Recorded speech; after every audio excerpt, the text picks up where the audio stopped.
à tous. Nous allons ici essayer de trouver une formule qui va nous permettre de déterminer la distance entre deux points situés dans un plan cartésien.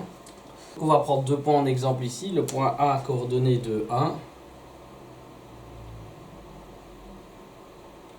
A et B 7, 4. Que voilà.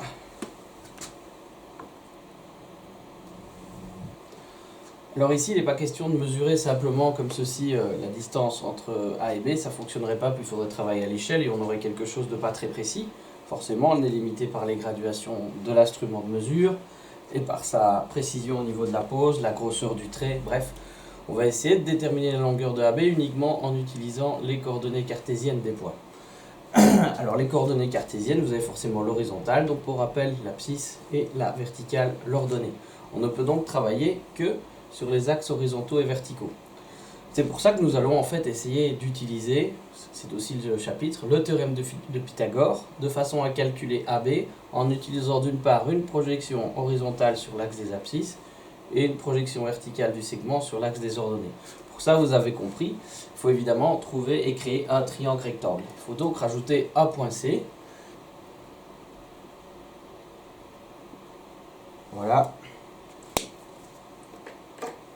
Et on a d'une part AC. Voilà, on peut considérer que c'est la projection ici horizontale du segment, donc je peux aussi repasser.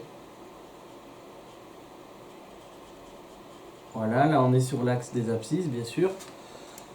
Et verticalement, bien sûr, on peut faire identiquement la même chose.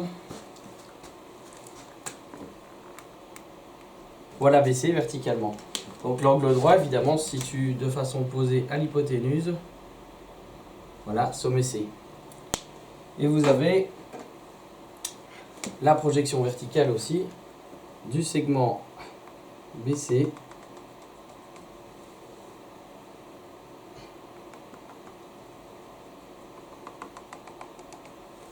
Voilà, sur l'axe des ordonnées. Donc on va évidemment passer par les segments bleus et verts pour calculer la longueur du segment rouge. Vous l'avez compris, c'est évidemment le théorème de Pythagore. On cherche une hypoténuse, ça va être la formule avec le plus. Donc on est parti numériquement. Je vais d'abord faire toutes les abscisses, bien sûr, ce sera plus simple. Donc abscisse de A, 2. Abscisse de B, ici, 7. Abscisse de C, 7. Ce qui est assez logique puisque B et C sont verticalement alignés. Donc ils ont forcément ici la même abscisse. Si on passe aux ordonnées, ordonnée de A, 1. Ordonnée de B, on est beaucoup plus haut, c'est 4. Et l'ordonnée de C, puisqu'il est aligné horizontalement avec A, il a forcément la même ordonnée, donc vous retrouvez A ici. Donc l'abscisse de A, ce sera XA, A en indice. L'abscisse de B, XB, et l'abscisse de C, XC. Quant aux ordonnées, on utilise le même schéma. Donc YA l'ordonnée de A, YB l'ordonnée de B, YC l'ordonnée de C. Voilà, tout simplement. Alors maintenant, en termes de distance, qu'est-ce que ça donne ici? Là, on va chiffrer des choses. Donc AC correspond en fait au côté moyen. Et si vous regardez bien, c'est la différence des abscisses entre A et C. C'est-à-dire la différence entre 2 et 7. 7 moins 2, ça donne 5. Donc ici le calcul, vous prenez évidemment la plus grande des abscisses, vous lui enlevez la plus petite et vous obtenez 5, qui est bien ici la longueur du segment AC.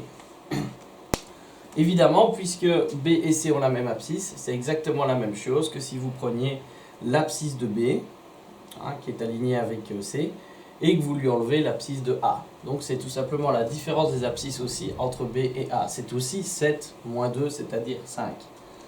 Donc, c'est XB moins XA. Voilà, ça c'est longueur de AC. Attention, on pourrait évidemment avoir des nombres négatifs de chaque côté. On ne sait pas non plus quel point est avant l'autre quand on suit l'axe des abscisses de gauche à droite, en suivant l'ordre croissant des abscisses. Donc on pourrait très bien avoir B qui se trouverait avant A. Et dans ce cas-là, il nous faut de toute façon un nombre positif puisqu'on a une longueur. Ce qui va expliquer pourquoi on va mettre d'office ici des barres de valeur absolue. Ce qui compte évidemment, c'est d'avoir une différence positive puisque ça correspond ici à la longueur représentée par la flèche bleue. Alors on va faire exactement la même chose verticalement. Donc BC, voilà, on est ici. Vous prenez la plus grande des ordonnées, c'est 4. On lui soustrait la plus petite, c'est 1. Et vous tombez évidemment sur 3. Et on a bien 3 carrés ici de hauteur pour le segment BC. Ça correspond évidemment aussi à la différence des ordonnées entre le point B et le point A. Puisque le point A a la même ordonnée que le point C. Donc que vous fassiez l'ordonnée de B 4 moins l'ordonnée de A qui vaut 1, ou l'ordonnée de B toujours 4 moins l'ordonnée de C qui vaut 1, c'est pareil. Donc ici, si on utilise quelque chose de similaire, vous allez donc prendre l'ordonnée du point B et lui soustraire l'ordonnée du point A. Dans tous les cas, ça va vous donner chaque fois ici la distance, la longueur du segment BC qui est projeté comme ceci sur l'axe vertical, tout simplement. Alors c'est assez lourd tout ça. Moi je vais utiliser une petite notation plus courte pour parler de la différence positive, soit des abscisses, donc le segment représenté par la double flèche bleue, ou la différence des ordonnées, représentée par la double flèche verte. Je vais utiliser ce petit symbole-ci qui est une lettre grecque, delta, qui est en fait la différence positive entre deux grandeurs. C'est un symbole qu'on utilise beaucoup en physique pour des différences de température, etc. C'est un tout petit triangle et ça se lit delta. Alors du coup, on pourrait considérer que la différence positive sur les x, c'est delta x.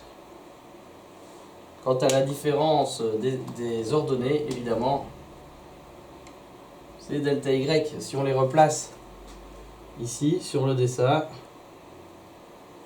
delta y, différence entre les ordonnées, et delta x, la différence sur les abscisses.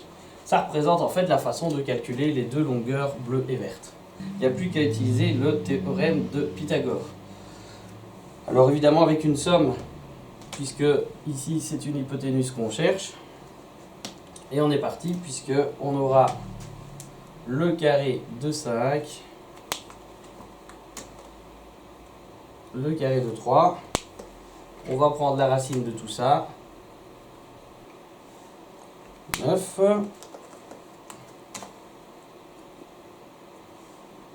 vous calculez donc la racine carrée de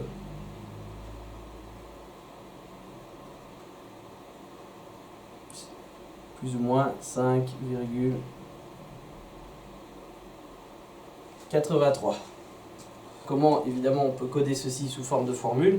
J'ai envie de dire de la même façon, on a une hypoténuse, donc c'est le plus. Vous avez le carré de AC, donc delta x élevé au carré. Et ici, delta y élevé au carré. Alors il faut quand même remarquer comment on élève au carré quelque chose. Donc j'ai envie de dire que même si vous vous trompiez dans la mesure, si vous obteniez une mesure négative, avec le carré de toute façon vous auriez un nombre positif pour prendre la racine. Mais il faut rester cohérent, la partie bleue, la partie verte sont bien des longueurs, donc il faut forcément de nombres positifs. Pas nécessairement naturels évidemment, mais en tout cas positifs. Et donc vous obtenez la fameuse formule finale, qui vous permet donc de déterminer la distance entre deux points dans un repère cartésien. Donc, vous additionnez les carrés des longueurs AC et BC, c'est-à-dire la différence positive sur les abscisses, la différence positive sur les ordonnées. Vous prenez leurs carrés, vous les additionnez, vous prenez la racine. Vous trouvez évidemment le théorème de Pythagore. Et voilà, c'est tout simplement fini. Ici, on a une formule un peu plus simplifiée au niveau écriture. Bien sûr, on peut remplacer les delta x, delta y par les barres de valeur absolue et les deux différences entre les ordonnées et les abscisses. La formule est tout à fait correcte aussi, elle sera simplement plus grosse et un peu plus lourde. Voilà, c'est tout. Donc on enchaîne ici avec la mise en pratique de ça. Donc page 4, je vois bien ici dans le cours, page 4, et c'est le petit exercice B qui est au-dessus de la page 4. Alors je vous ai mis le corrigé via un screen de GeoGebra, mais vous avez une petite discordance ici au niveau des points, c'est-à-dire qu'il y a 4 exercices, comme vous regardez sur votre feuille, 4 lignes dans votre exercice. Ici c'est disposé autrement, la première ligne, la deuxième ligne, la troisième ligne, la quatrième ligne. J'ai changé chaque fois de couleur et de facto mes points s'appellent chaque fois autrement, mais vous allez vous repérer assez facilement. Donc le but ici est de vous expliquer comment utiliser la formule qu'on vient de voir. Il n'est pas précisé dans la consigne, vous voyez, d'utiliser la méthode graphique, ce qui est logique puisque graphiquement vous allez être limité par votre mesure. Quand vous aurez mis vos points sur la grille, vous n'aurez pas une précision extraordinaire, vous allez mesurer au millimètre, au demi-millimètre peut-être, voilà. Donc moi ici je l'ai fait dans GeoGebra pour que vous voyez évidemment à quoi ça correspond et comment ça fonctionne. Donc ceci est utilisé éventuellement sous forme de preuve si vous voulez refaire un autre exercice du même type chez vous. Donc vous prenez vos 2 points au hasard, ça pose aucun problème, hein. Et après vous faites le graphique et vous vérifiez si au dixième près, ce que vous mesurez sur votre dessin, sur votre grille cartésienne, hein, 1 cm égale une graduation, faites simple, tout simplement, vous vérifiez si ce que vous mesurez sur votre feuille correspond bien à ce que votre calculatrice vous a calculé. Donc on retrouve ici notre axe des abscisses, voilà, et Y l'axe des ordonnées. Donc on cherche AB, c'est la racine carrée. Les abscisses sont en bleu, voilà, qui est fait. Donc c'est le point A, il est là, hein. Donc vous voyez le A, 4, abscisse A. B est là au-dessus, donc on est dans la partie rouge, rouge-rose. Donc B étant 3, 8, on y est bien. Voilà, c'est ce segment-ci qu'on mesure. La différence des abscisses, entre 1 et 3, c'est 2. 3 moins 1, ça donne bien 2. Toujours le plus grand, moins le plus petit. La différence des ordonnées, c'est 8 moins 4. Donc ça donne 4. Et vous retrouvez, utilisez votre formule de Pythagore comme ça. Donc racine carrée de 20. La racine carrée de 20, c'est 4,47. Évidemment au centième. Voilà. Donc si vous regardez la version GeoGebra, à 4,47. Voilà. Deuxième exemple. Donc ici, on a en abscisse 0, moins 3. Ça veut dire que la différence positive sera bien de 3. Faire attention à ce genre de choses. 2 et 4. Et on est reparti pour notre formule. Donc ici, c'est ce qui est dessiné en bleu sur le dessin. Le 0,2, le voilà. C'est le point C ici sur la grille. Ça correspond à A dans les calculs. Et le moins 3,4, moins 3,4, le voilà, c'est le point D. Voilà le segment qui est là. Donc différence des abscisses, on l'a dit tout à l'heure, c'est 3. Différence des ordonnées, 4 moins 2, ça fait 2. Puis on développe tout ça avec les priorités des opérations. On tombe sur la racine de 13, 3,61. Je pourrais tricher évidemment, sachant que c'est juste. Vous retrouvez évidemment longueur du segment B donné par GeoGebra 3,61. Donc c'est assez facile, vous pouvez refaire des exercices comme ça chez vous, hein, il n'y a aucun problème. C'est tout le temps la même chose. D'ailleurs, si ça ne nous embête pas, je vais travailler de façon beaucoup plus radicale. Et on va travailler dans les deux derniers simultanément. Voilà. Donc différence des abscisses ici, attention, on a moins 1 et moins 3. Donc la différence positive entre moins 1 et moins 3, c'est 2. Je vais garder le même marqueur. Sur l'exercice suivant, la différence entre les abscisses, ici, attention, il y a un piège, ce sont les points qui sont en vert. Donc vous voyez qu'il y a un point qui est en abscisse moins 2. Voilà, ici, c'est le point G. Ici, c'est notre A. On arrive là. Et l'autre point, il est en abscisse 1, là. Donc vous en avez un qui est négatif, ici, c'est le A. Et un qui est positif, là c'est le B. Il faut bien à chaque fois regarder le nombre d'unités qui séparent les deux abscisses. Donc on a ici 3. Sur les ordonnées, Sous le premier, entre moins 4 et moins 2, vous avez une différence positive de 2. Et là, entre moins 3 et 3, même chose, regardez l'écart. Voilà, si vous voulez passer de moins 3 à 3, au niveau des ordonnées, ici, les deux points là, ben vous avez bien 6 unités. 3 moins moins 3, vous faites le deuxième moins le premier, 3 moins moins 3, ça fait 3 plus 3, les deux moins donnent bien un plus. Voilà, il n'y a plus qu'à terminer tranquillement nos petits calculs. Et la racine de 8, 2,83. Quant au dernier, racine carrée de 45, 6,71. Alors si vous regardez, ben voilà, 4,47, 3,61, 2,83 et 6,71. Donc on termine cette vidéo par un petit problème de cadeau, un petit problème de stylo. On a Jean qui achète un petit stylo à billes pour l'anniversaire de son papa. Donc le stylo il mesure exactement 16 cm de long. S'il utilise la boîte qu'il a achetée avec le stylo, son père saura tout de suite de quoi il s'agit. Donc il emballe le stylo dans une autre boîte, une boîte évidemment plus grande, plus classique, plus lambda. Et il trouve une boîte de 15 cm par 5 par 5 cm. Donc il s'agit ici d'un prisme à base carrée. Donc on va déjà noter un peu tout ça. Donc vous avez 15 ici, 5 là-bas et 5 là-bas. Voilà, alors la question évidemment, il essaye d'abord de poser son stylo selon la diagonale BD. Et on demande, on va d'abord faire le petit A évidemment, si c'est possible de poser le stylo au fond de la boîte, vraiment selon la diagonale BD. Parce qu'il est bien sûr évident qu'on ne peut pas le mettre selon la longueur AB, selon la longueur ici de la boîte, puisque le stylo fait 16, la longueur fait 15. Mais Jean se dit que s'il le met selon la diagonale, peut-être que ça va passer. On ne connaît pas la valeur ici de la diagonale. Mais vous savez ici aussi que le segment AD, forcément est parallèle à celui-là. On ne les voit pas bien, mais en fait on a un angle droit ici. Ne se repère pas bien à cause évidemment de la perspective cavalière. Donc on a aussi 5 cm ici. Et donc le triangle ADB, en fait vous le savez bien, il est rectangle.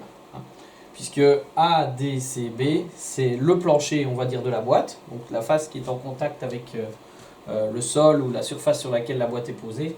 Et cette face ADCB ou ABCD tout simplement, cette face est rectangle, donc forcément vous avez bien l'angle droit. Ça veut donc dire qu'on peut utiliser le théorème de Pythagore sans problème pour calculer la longueur de DB. C'est ce qu'on va faire tout de suite.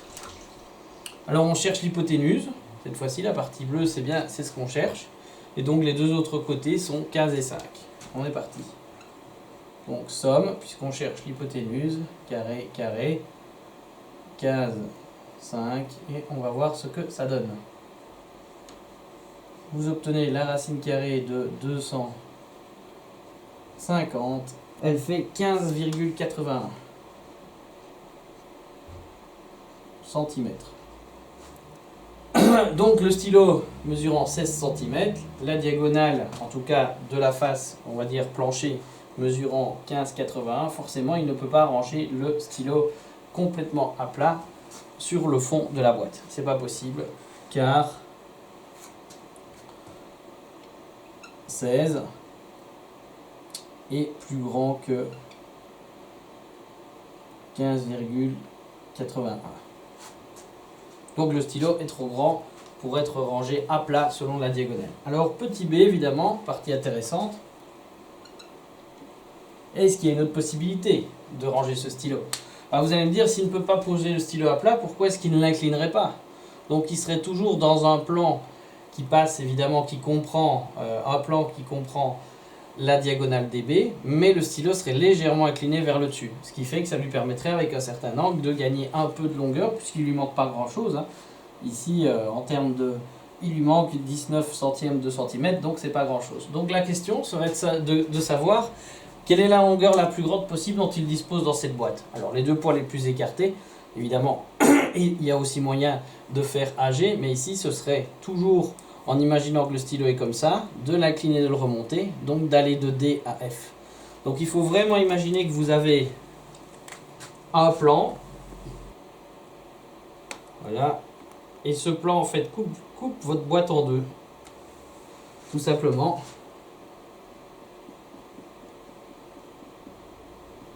Donc on est à l'intérieur de la boîte, on est en plein milieu, on va dire ça comme ça. Et l'idée c'est d'appuyer le stylo au fond sur D, et au lieu de suivre la diagonale, relever et essayer de le mettre légèrement en hauteur pour gagner les quelques petits centièmes qu'il manque. Alors évidemment ce plan, vous vous en doutez, étant donné que la boîte ici ce sont des angles droits, donc vous avez, on est en perspective, mais 4 angles droits, ils sont là. Du coup, rebelote, on va pouvoir utiliser notre théorème de Pythagore. Et ici, l'idée, c'est de calculer, cette fois-ci, la longueur, la distance entre D et F. Donc, carrément à travers la boîte. Je vais la mettre en vert.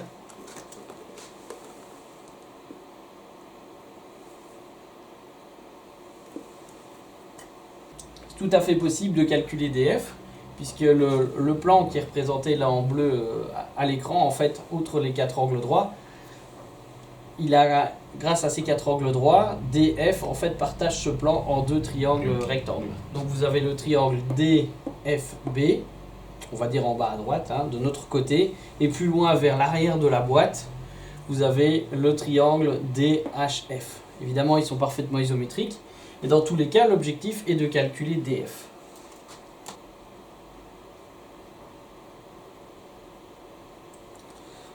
Alors, on dispose d'à peu près tout en fait. Vous allez me dire, il nous faut ce côté-ci, il est déjà de 5. Et en fait, l'autre petit côté du triangle dans lequel on travaille, donc je ne vais pas alourdir, mais je vais remettre un peu de vert. Donc dans ce triangle-là, on a évidemment aussi besoin de dB. Mais dB, on vient de le calculer. Donc on va réutiliser cette mesure, la racine de 250, parce que je préfère à la limite travailler avec des racines qu'avec des nombres à virgule. Puis on va voir que ça a son utilité de garder la racine. Donc on va retravailler avec ça. Donc cette racine de 250, en fait, elle est là. C'est dB.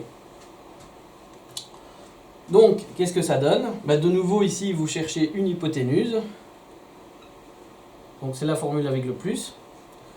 Alors, un des petits côtés, c'est justement la racine de 250, qui va être élevée au carré. D'où l'intérêt de la garder, puisque le carré va éliminer la racine. Et l'autre côté, c'est la verticale, la hauteur de la boîte, c'est 5. Le carré élimine la racine, vous vous retrouvez avec 250 et plus 25. Vous allez donc calculer la racine carrée de 275 et trouver au centième que c'est approximativement 16,58 cm. Et forcément 16,58 c'est strictement plus grand que 16 cm. Ce qui va permettre sans problème de pouvoir ranger le stylo en rangeant le stylo selon DF, virgule, il est contenu dans la boîte. Voilà comment Jean peut donc placer son stylo de façon à ce qu'il tienne bien dans la boîte et que son papa ne le voit pas et ne se doute absolument pas de ce qu'il y a donc dans cette boîte. L'effet de surprise sera préservé et les deux seront, je pense, très contents. J'espère que vous aussi, après cette petite vidéo, et je vous dis au revoir et à la prochaine.